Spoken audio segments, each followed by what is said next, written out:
بسم اللہ الرحمن الرحیم۔ میرے محترم بھائیوں اور دوستو، صحیح مسلم میں ہے کہ ایک مرتبہ نبی کریم علیہ السلام نے دجال کا ذکر کیا اور اس طرح سے بلند و پست کیا کہ ہم صحابہ رضی اللہ عنہم اجمعین سمجھے کہیں مدینہ کے نخلستان میں موجود نہ ہو۔ پھر جب ہم لوٹ کر جناب نبی کریم علیہ السلام کی طرف آئے تو ہمارے چہروں سے آپ علیہ السلام نے جان لیا اور دریافت کیا کہ کیا بات ہے۔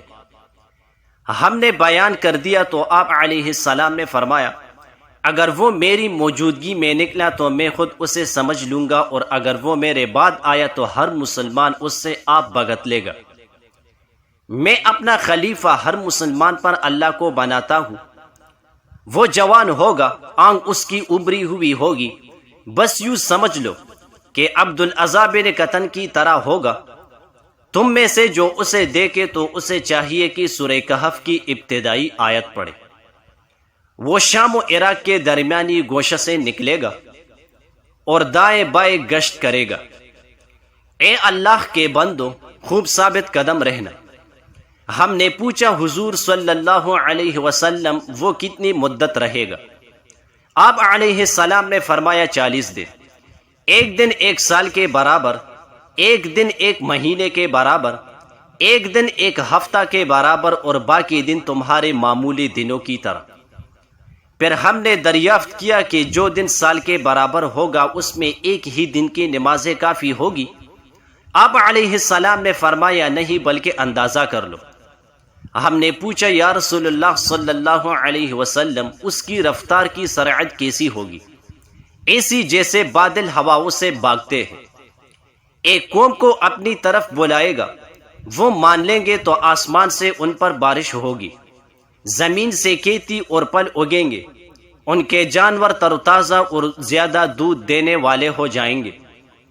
ایک قوم کے پاس جائے گا تو اسے جھٹلائے گی اور ان کا انکار کر دے گی۔ یہ وہاں سے واپس ہوگا تو اس کے ہاتھ میں کچھ نہ رہے گا۔ وہ بنجر زمین پر کھڑا ہو کر حکم دے گا کہ اس زمین کے خزانوں نکل آؤ، تو وہ سب نکل آئیں گے اور شہد کی مکھیوں کی طرح اس کے پیچھے پیچھے پھریں گے۔ پھر یہ ایک نوجوان کو بلائے گا اور اسے قتل کرے گا، اور اس کے ٹیک 2 ٹکڑے کر کے اتنی دور ڈال دے گا کہ ایک تیر کی رفتار ہو۔ پھر اسے آواز دے گا تو وہ زندہ ہو کر ہنستا ہوا اس کے پاس آ جائے گا۔ اب اللہ تعالیٰ مسیح بن مریم علیہ السلام کو بھیجے گا۔ وہ دمشق کے سفید مشرقی مینار کے پاس 2 چادریں اوڑے باندھے 2 فرشتوں کے پروں پر بازو رکھے ہوئے اتریں گے۔ جب سر جھکائیں گے تو قطرے ٹپکیں گے، اور جب اٹھائیں گے مثل موتیوں کے 2 لڑکیں گے۔ جس کافر تک اس کا سانس پہنچ جائے گا وہ مر جائے گا، اور آپ علیہ السلام کا سانس وہاں تک پہنچے گا جہاں تک نگاہ پہنچے۔ آپ علیہ السلام دجال کا پیچھا کریں گے اور بابلت کے پاس اسے پا کر قتل کریں گے۔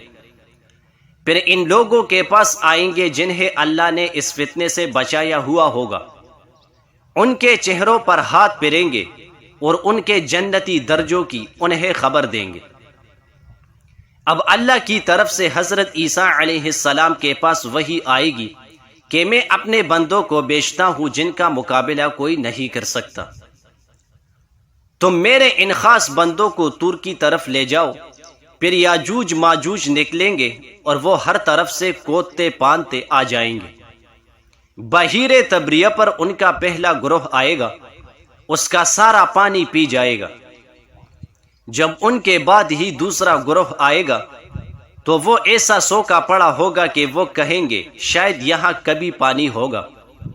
حضرت عیسیٰ علیہ السلام اور اس کے ساتھی مومن وہاں کوہ طور پر اس قدر محصور رہیں گے کہ ایک بیل کا سر انہیں اس سے بھی اچھا لگے گا، جیسے تمہیں آج 100 دینار محبوب ہے۔ اب آپ علیہ السلام اور مومن اللہ سے دعائیں اور التجائیں کریں گے۔ اللہ تعالیٰ ان یاجوج ماجوج پر گلٹی کی بیماری بھیج دے گا، جس میں سارے کے سارے ایک ساتھ ایک دم میں فنا ہو جائیں گے۔ پھر حضرت عیسیٰ علیہ السلام اور آپ کے ساتھی زمین پر اتریں گے، مگر زمین پر بالشت بر جگہ بھی ایسی نہ پائیں گے۔ جو ان کی لاشوں اور بدبو سے خالی ہو۔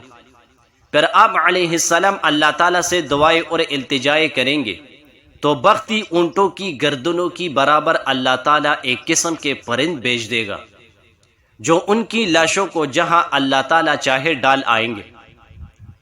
پھر بارش ہوگی جس سے تمام زمین دل دلا کر آئینہ کی طرح صاف ہو جائے گی۔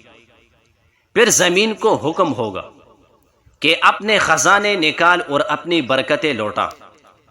اس دن ایک انار ایک جماعت کو کافی ہوگا اور وہ سب ان کے چھل کے تلے آرام حاصل کر سکیں گے۔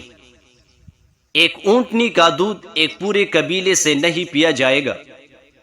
پھر اللہ تعالیٰ ایک لطیف اور پاکیزہ ہوا چلائے گا جو تمام ایماندار مرد و عورتوں کے بغل تلے سے نکل جائے گی اور ساتھ ہی ان کی روح بھی پرواز کر جائے گی، اور بدترین لوگ باقی رہ جائیں گے جو آپس میں گدوں کی طرح مشتی میں مشغول ہو جائیں گے۔ ان پر قیامت قائم ہوگی۔ جزاک اللہ۔